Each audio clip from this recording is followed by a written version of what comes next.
우리에게 주신 말씀은 시편입니다. 시편 63편 보겠습니다. 시편 63편 구약성경 846페이지입니다. 구약성경 846쪽 시편 63편 1절부터 11절입니다. 63편입니다. 천천히 우리 합독하겠습니다. 시편 63편 1절로 11절입니다. 하나님이여, 주는 나의 하나님이시라. 내가 간절히 주를 찾되 물이 없어 마르고 황폐한 땅에서 내 영혼이 주를 갈망하며 내 육체가 주를 앙모하나이다. 내가 주의 권능과 영광을 보기 위하여 이와 같이 성소에서 주를 바라보았나이다. 주의 인자하심이 생명보다 나음으로 내 입술이 주를 찬양할 것이라. 이러므로 나의 평생에 주를 송축하며 주의 이름으로 말미암아 나의 손을 들리라. 골수와 기름진 것을 먹음과 같이 나의 영혼이 만족할 것이라. 나의 입술이 기쁜 입술로 주를 찬송하되 내가 나의 침상에서 주를 기억하며 새벽에 주의 말씀을 작은 소리로 읊조릴 때 하오리니 주는 나의 도움이 되셨습니다. 내가 주의 날개 그늘에 즐겁게 부르리이다. 나의 영혼이 주를 가까이 따르니 주의 오른손이 나를 붙드시거니와 나의 영혼을 찾아 멸하려 하는 그들은 땅 깊은 곳에 들어가며 칼의 세력이 넘어져 승냥이 먹이가 되리이다. 왕은 하나님을 즐거워하리니 주께 맹세한 자마다 자랑할 것이라. 거짓말하는 자의 입은 막히리로다. 아멘. 예, 오늘은 주의 인자하심이 생명보다 나음입니다 라는 제목으로 말씀을 전하겠습니다. 본시는 다윗이 아들 압살롬의 일당들에게 쫓겨서 성전을 잃어버리고 유다 광야로 추방되었을 때 성경을 동정하며 지은 시입니다. 이러한 환경에서도 다윗은 쫓겨난 광야에서 하나님의 보호를 확신할 수 있었으며 찬양과 감사의 생활을 할 수 있었습니다. 현재의 고난이 오히려 그의 영혼을 하나님께로 돌릴 수 있는 계기가 되었고 하나님의 크신 섭리와 또 경륜을 이해하는 데 도움이 되었기 때문입니다. 그가 어떠한 상황 가운데에서도 하나님을 찾고 하나님을 만나는 일들은 제한되지 않았습니다. 어떠한 상황 가운데서도 그는 하나님께 더 가까이 다가가는 그런 계기로 삼았다는 것입니다. 다윗은 일찍이 또 우리아의 아내 밧세바를 취함으로 선지자를 통해서 밧세바와 동침함으로 낳은 아이가 죽고 죄에 대한 대가로 다윗의 집에 재앙이 일어나고 있으니 이러한 다윗의 집에 일어난 재앙에 다윗은 죄로 인함인 것을 알고 있었습니다. 하여서 죄에 대한 징계를 달게 받음으로 하나님의 긍휼하심을 매 순간 구했던 것을 볼 수 있습니다. 다윗은 하나님의 은혜가 아니고서는 살 수가 없는 자리에 있었습니다. 압살롬을 통해 첫째 아들 암논이 죽고 또 이제 압살롬의 반역으로 쫓기는 신세가 되었지만 언제나 하나님께 회개하고 하나님의 긍휼하심을 구하며 자신의 죄로 인함을 통회하고 어떻게든 압살롬을 살리려 애를 쓰는 모습을 보입니다. 우리도 비록 좌절과 시리에 빠질 수밖에 없는 상황 가운데에서도 우리의 죄를 자복하고 또 하나님의 긍휼하심을 구할 때 이 상황이 역전시켜 희망과 용기의 순간으로 만들 수 있다는 사실을 기운을 얻습니다. 그 이유는 하나님은 지금도 살아계셔서 당신의 백성을 위해 활동하시기 때문입니다. 오늘 첫 번째 묵상하고자 하는 것은 1절에 주는 나의 하나님이시라 인 고백입니다. 하나님이 나의 주인님이라는 고백입니다. 이 의식이 우리의 삶 가운데 있어야 합니다. 이 의식이 깨지는 순간 이 교만이 꿈틀대고 또 머리를 쭈삣하며 나타나기 시작합니다. 다윗 스스로 교만하여 주인 되신 하나님께 묻지 않고 행했던 연약한 자신의 죄악에 가슴 아파하고 이제 주님의 종으로 살겠으니 하나님의 선하신 인도하심을 구하고 있는 것입니다. 마르고 황폐한 광야에서 물을 찾던 시인 다윗은 그 목마름의 육체의 갈증만이 아님을 깨닫게 됩니다. 물이 없어서 불편한 게 아니라 영혼이 채워지지 않아서 고단했던 것입니다.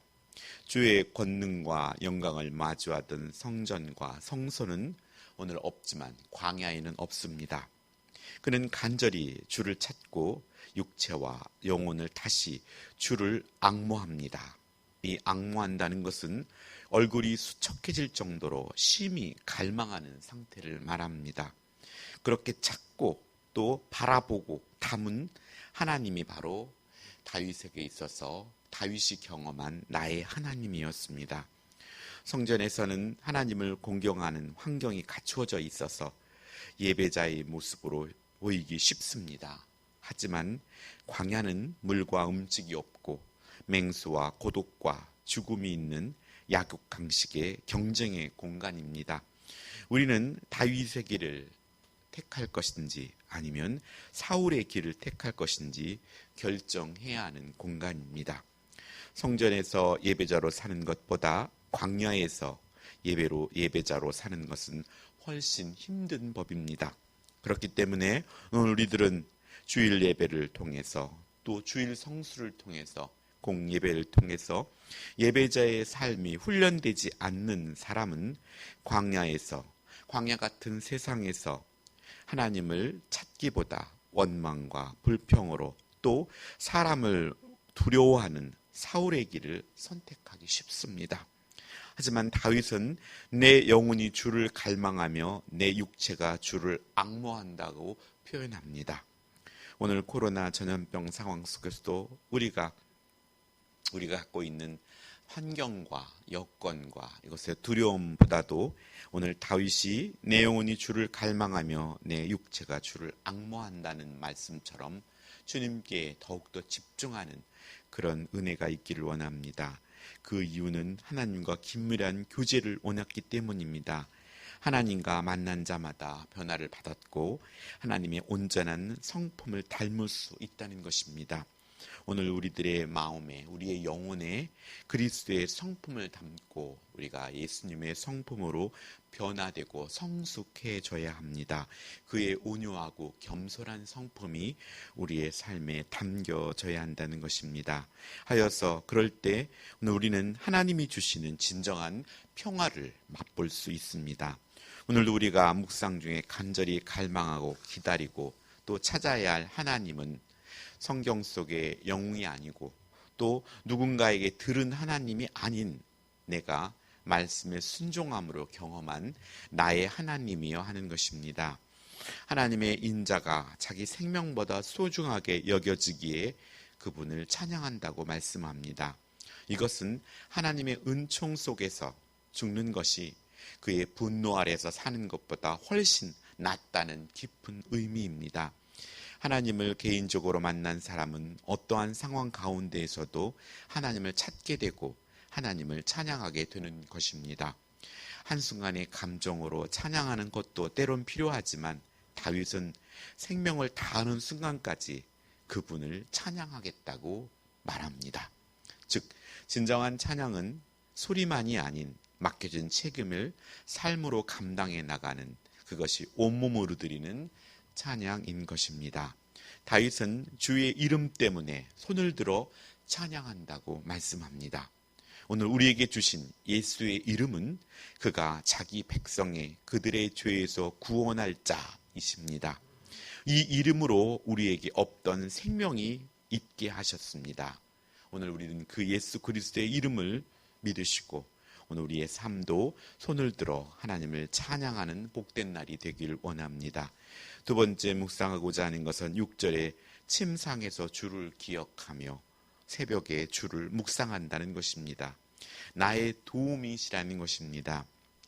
다윗은 고독한 순간을 맞이할 때도 하나님을 기억하고 그분의 말씀과 사랑을 깊이 생각할 수 있는 영적인 여유가 있었습니다. 오늘 우리가 잠자리에 들 때 과연 무엇을 생각하나요? 진정 오늘 하루를 생각하면서 침상에서 주의가 오늘 하루 함께 하셨던 것을 기억하고 또 이 밤에도 하나님께서 함께 하심으로 안식과 쉼을 얻고 또 새벽에 일어나서 하나님 말씀을 묵상하며 하루를 시작하는, 말씀으로 하루를 시작하고 말씀으로 하루를 마감하는 그런 복된 삶, 다윗에게 있어서 그런 삶이 그에게 있었다는 것입니다. 다윗은 현실의 고난과 절망적인 상황으로 지쳐있는 육신을 하나님의 사랑을 기억하고 묵상함으로 정상적인 상태로 회복하며 또 미래의 용기마저도 얻었다는 것입니다. 현실의 상황을 세어보고 또 뉴스와 미디어를 통해 나오는 것들은 너무나 참담하고 또 어려운 상황들이 전개됩니다.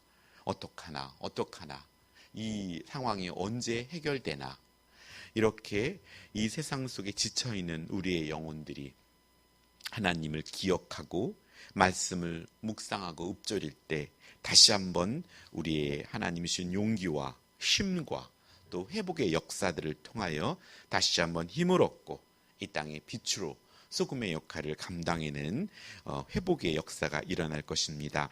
우리는 부패한 죄성으로 쉽게 변하고 또 말씀을 따라 잘 순종하지 못할지라도 우리는 또 새로운 각오와 또 새로운 각오로서 열심으로 주님을 향해 마음을 모으고 나아가길 애써야 합니다. 하여 그때 우리 주님도 우리를 능력으로 붙드시고 변치 않는 사랑으로 우리를 만나 주실 것입니다.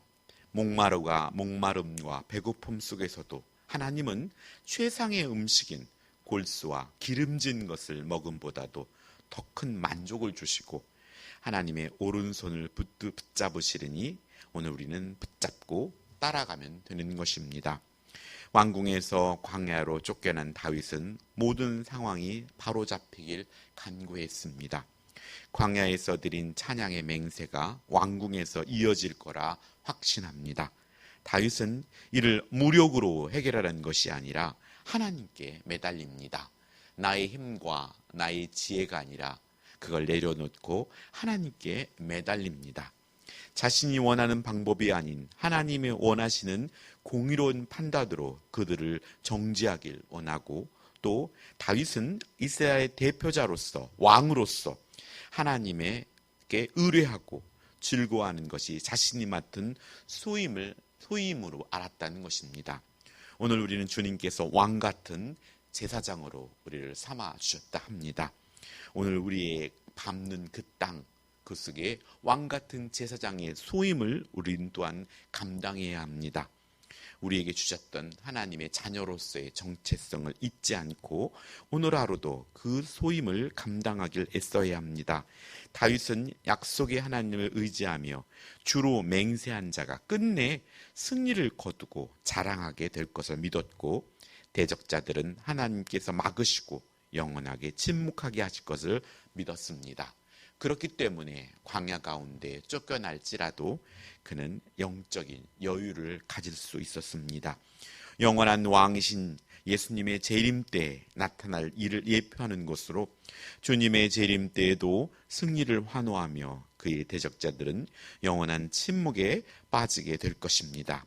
오늘도 주가 나의 하나님심을 나타내는 삶과 또 어떤 상황 가운데서도 주를 기억하고 말씀을 묵상하며 말씀을 따라 승리하는 복된 날 되기를 예수님의 이름으로 축복합니다. 기도하겠습니다. 하나님 아버지 감사드립니다. 아버지, 다윗이 아들 때문에 자기가 성전을 잃어버리고 쫓겨가는 그 광야 속에서 하나님을 찬양하며 감사로 영광 돌렸던 시를 오늘 묵상합니다. 오늘 그가 하나님 침상에서 주를 기억하고 새벽마다 주를 묵상한다고 가보 고백했습니다. 어떠한 어려운 형편도 주를 향한 마음과 찬양을 가로막지 못했던 것을 다윗을 통해 은혜를 나눕니다. 믿음의 선배들도 그렇게 어려운 형편에서도 주를 향한 마음과 찬양을 쉬지 않았고 그걸 통하여 아버지께 영광을 돌렸음을 우리가 배웠습니다. 하나님, 우리의 삶 속에서도 우리 어려운 상황이 닥쳐올지라도 주를 향한 마음과 찬양을 쉬지 않고 아버지께 영광을 돌리는 복된 하루가 되게 하여 주시옵소서. 예수님의 이름으로 기도드렸습니다. 아멘.